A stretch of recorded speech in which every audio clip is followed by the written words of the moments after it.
6'1", 260 pounds. That is not a kicker's body. That is a linebacker's body wearing a kicker's jersey. Watch him walk onto the field and something feels wrong before he even swings his leg. Because nothing about Sebastian Janikowski looked like it belonged on a field goal unit.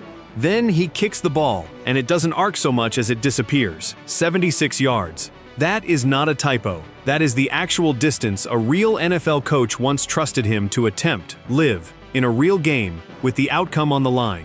No kicker before him and no kicker since has ever been trusted, or reckless enough, to try a kick that long. For 19 seasons, defensive linemen twice his listed weight watched this guy walk past them in the hallway and quietly agreed on one thing: do not make him angry.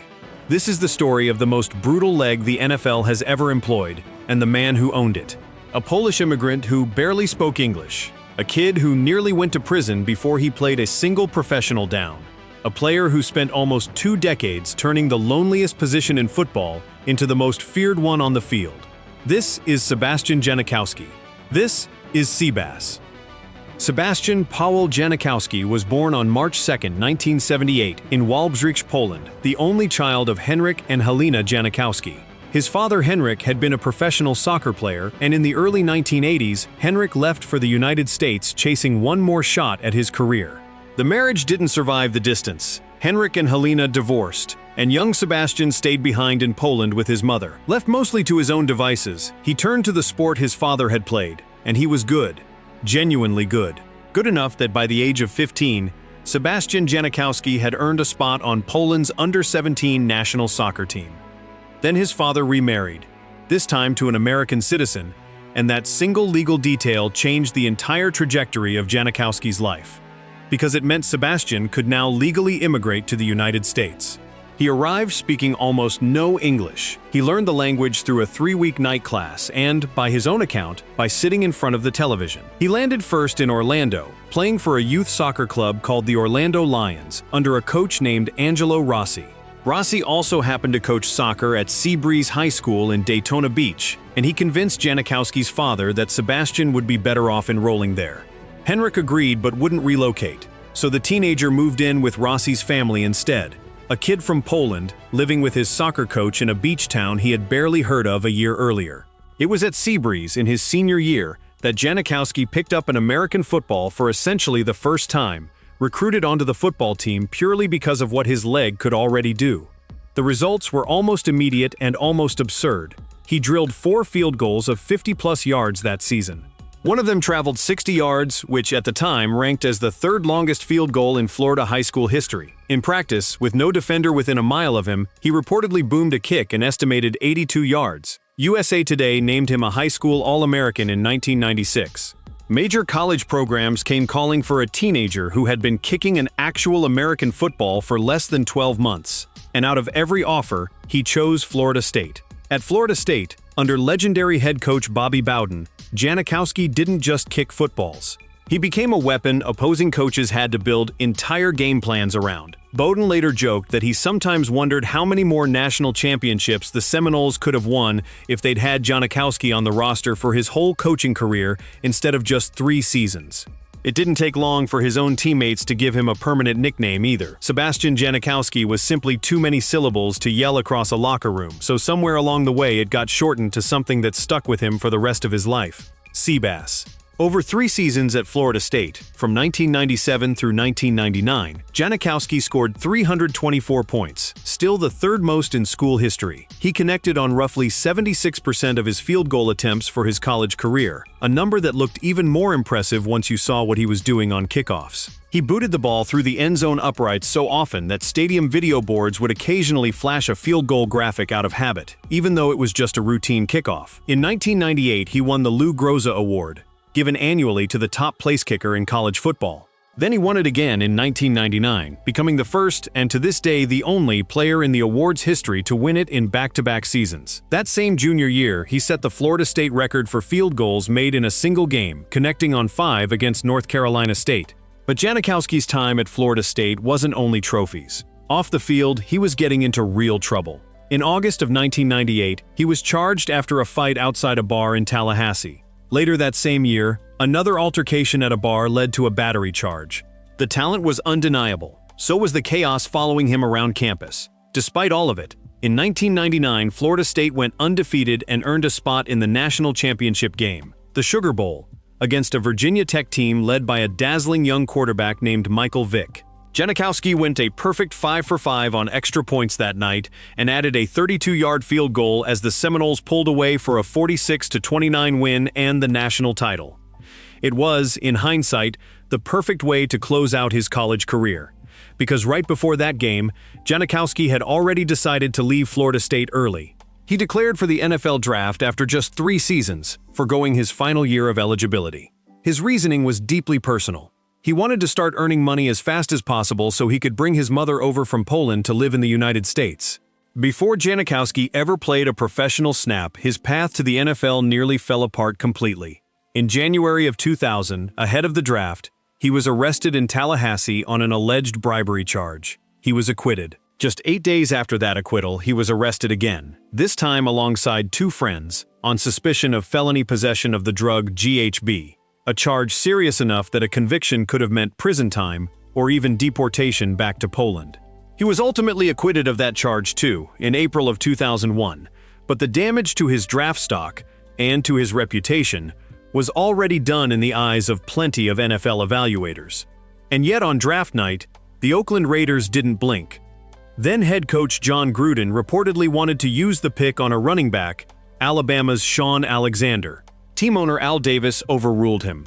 Davis wanted an immediate, dramatic upgrade at kicker, and he had fallen in love with the leg. With the 17th overall pick of the 2000 NFL Draft, the Oakland Raiders selected Sebastian Janikowski, a place kicker out of Florida State. It is hard to overstate how strange that pick looked at the time, and honestly, how strange it still looks today. In the entire history of the NFL Draft, only 5 kickers have ever been taken in the first round. Charlie Gogolak went 6th overall back in 1966. Steve Little went 15th in 1978. Russell Erxleben went 11th in 1979. And then, more than 2 decades later, came Janikowski at 17. To this day, more than a quarter of a century on, no team has used a first-round pick on a kicker since him. He remains the last one. A kid from Wałbrzych, Poland, who had been playing organized American football for barely 4 years, was suddenly the highest-drafted pure place kicker of the modern NFL era. His rookie season did not go smoothly. Before he had even taken a real workout with the team, Janikowski hurt his ankle playing pickup basketball.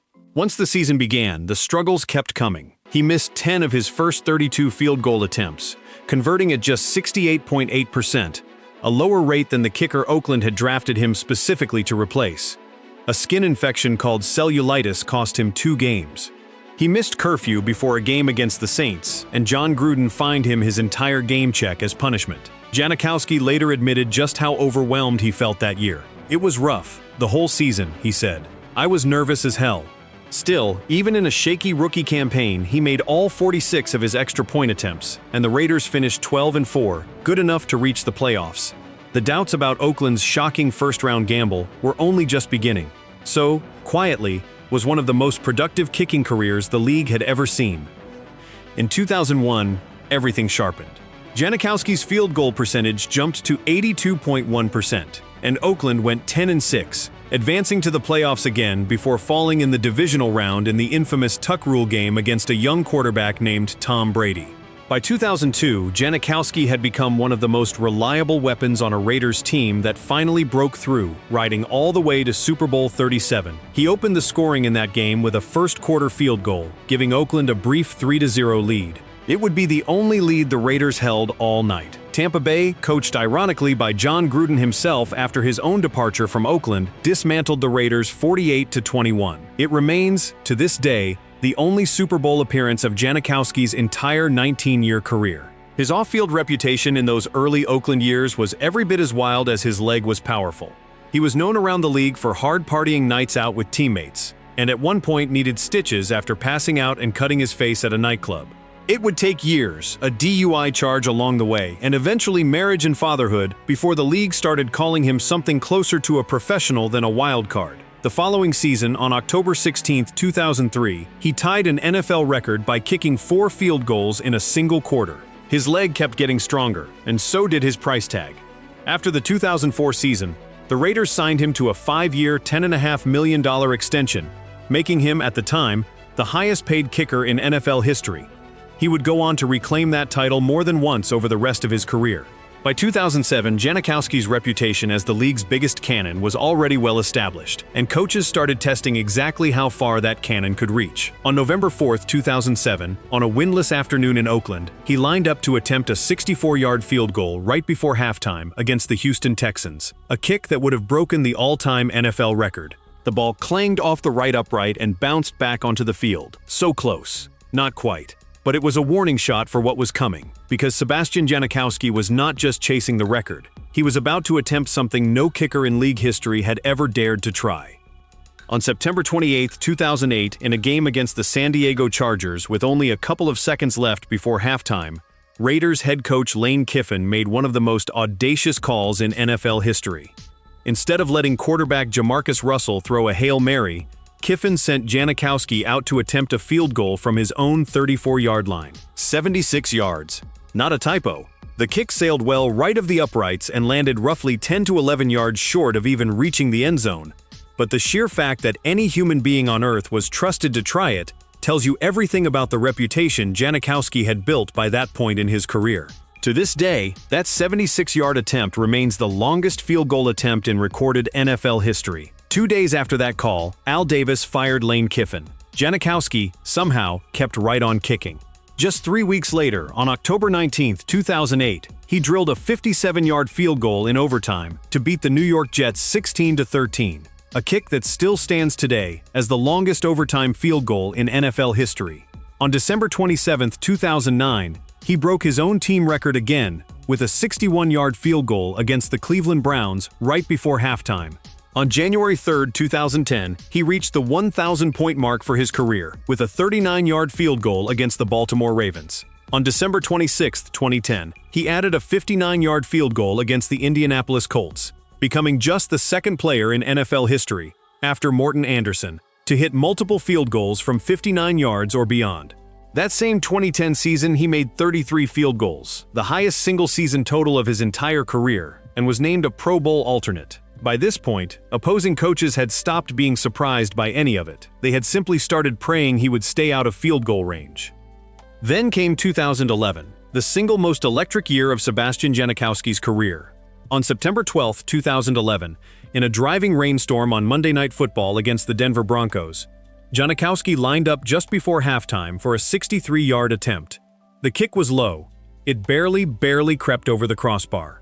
Good. Janikowski had just tied the NFL record for the longest field goal in league history, a record originally set by Tom Dempsey back in 1970 and matched by Jason Elam in 1998. His own teammates sprinted onto the field to mob him before they had even made it to the locker room at halftime.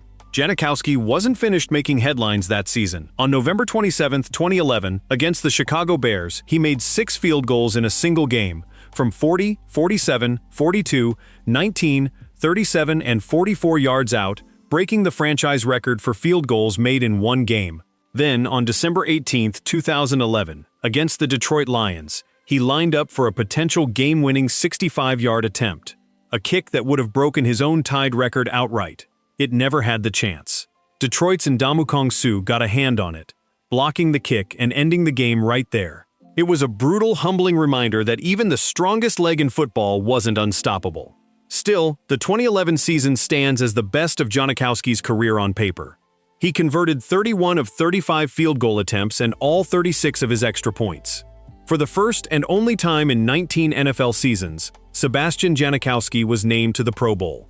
He also earned second-team All-Pro honors, the only All-Pro recognition of his entire career. Read that again. 1 Pro Bowl, 1 All-Pro selection, in 19 seasons. For a player who, at that very moment, already owned a share of the NFL's longest field goal record and the outright record for the longest field goal attempt ever tried. It remains one of the strangest disconnects in modern NFL history. A kicker respected league-wide, feared by opposing coaches on every long third down, and yet almost completely overlooked by the postseason honors that were supposed to reflect exactly that kind of dominance. Because here is the brutal truth buried underneath every one of those highlight reel kicks. For most of Sebastian Janikowski's career, the team around him was falling apart. He played under 10 different head coaches during his 17 seasons in Oakland. He watched roster after roster get gutted and rebuilt while he remained the one constant, eventually becoming the longest-tenured player in franchise history. Janikowski admitted years later that when he first got to Oakland, he assumed the Raiders would be back in the Super Bowl almost every season. Instead, after that loss in January of 2003, the Raiders did not return to the playoffs again until January of 2017, a gap of almost 14 years. One of the longest active postseason droughts in the entire NFL at the time. The 14 years of Sebastian Janikowski quietly putting up some of the best kicking numbers in the sport for a franchise that gave him almost nothing to show for it. When Oakland finally returned to the postseason for a wild card matchup against the Houston Texans, it was Janikowski's first playoff appearance since that Super Bowl loss nearly a decade and a half earlier. By then, his body was starting to betray him too. In September of 2017, a back injury put him on injured reserve, wiping out his entire season and putting his future with the team in serious question. In February of 2018, after 18 seasons, the Raiders announced they would not bring Janikowski back. In the team's farewell statement, owner Mark Davis called him one of the greatest or perhaps the greatest kicker in pro football history. Janikowski left Oakland as the franchise's all-time leading scorer with 1,799 points, a record that still stands today. But his career wasn't quite finished. In April of 2018, Janikowski signed a one-year deal with the Seattle Seahawks, won the starting job in training camp, and delivered one final, remarkable stretch of clutch kicking. In Week 12 against the Carolina Panthers, he made all 3 of his field goal attempts, including a 31-yard game winner as time expired, earning NFC Special Teams Player of the Week honors.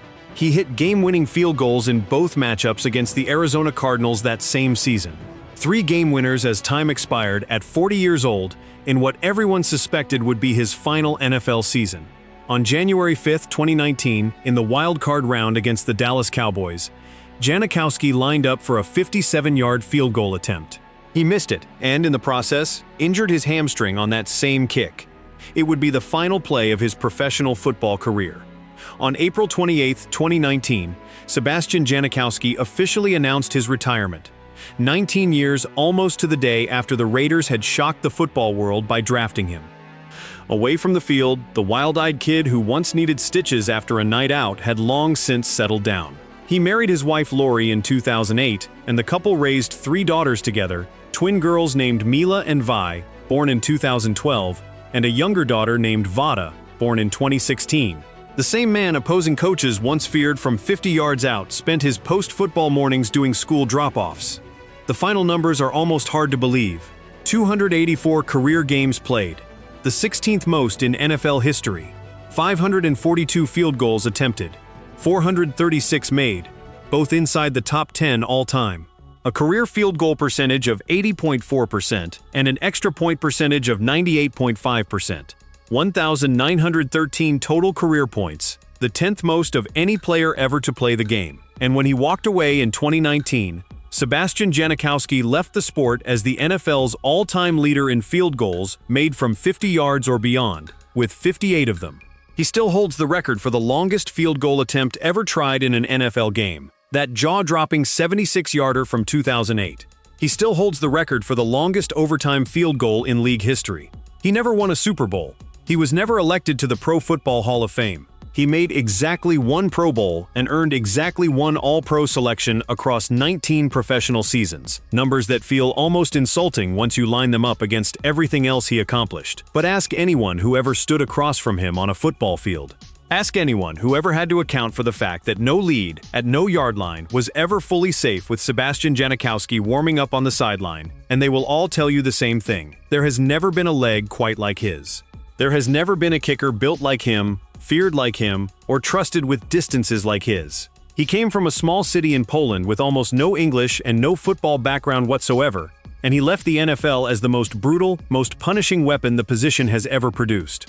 Seabass wasn't just a kicker, he was a wrecking ball wearing a kicker's jersey, and for 19 seasons he made sure nobody ever forgot it. If you want more legendary NFL stories like this one, click the video right on your screen and make sure you're subscribed so you never miss the next one.